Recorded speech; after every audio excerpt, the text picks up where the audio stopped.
అండి, ఒక మంచి మాటతో మీ ముందుకొచ్చాను. మీ అనసూయ.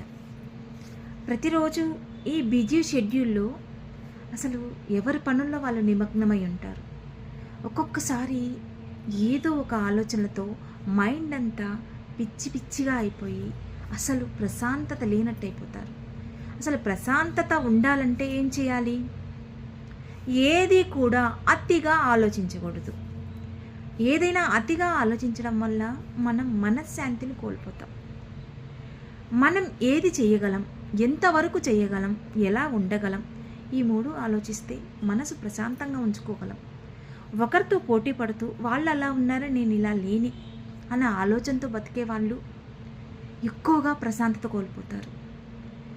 సరే, మనం ఎంత సంపాదించినా ఇంకా సంపాదించాలి అన్న ఆలోచనలతో బతికే వాళ్ళకి ప్రశాంతత ఉండదు. మనం హ్యాపీగా ఉన్నాం, మన ఫ్యామిలీని హ్యాపీగా చూసుకుంటున్నాం, తినడానికి ఉంది, పిల్లల్ని చదివించుకోవడానికి భగవంతుడు శక్తిని ఇచ్చాడు. ఇంతకంటే మనకేం కావాలి? ప్రశాంతంగా ఉండాలి. అదే ఇంకొక విధంగా ఆలోచిస్తే, ఒకరితో పోటీ పడుతూ ముందుకు వెళ్ళాలి అన్న ఆలోచనతో ఉంటే ముందు ప్రశాంతత కోల్పోతాం. ప్రశాంతంగా ఉండి ఏది మనకు మంచిది, ఏది మనకు చెడ్డది, ఏది కావాలి, ఇవన్నీ కూడా ఆలోచిస్తే ప్రశాంతత ఎవరు కోల్పోరు. ఎక్కడైతే మనం సొసైటీని చూసి వాళ్ళు ఇలా ఉన్నారే, వీళ్ళు ఇలా ఉన్నారే అని ఆలోచిస్తూ ఉంటేనే మనం మనశ్శాంతిని కోల్పోతాం. అందువలన ఏది కూడా అతిగా ఆలోచించకూడదు.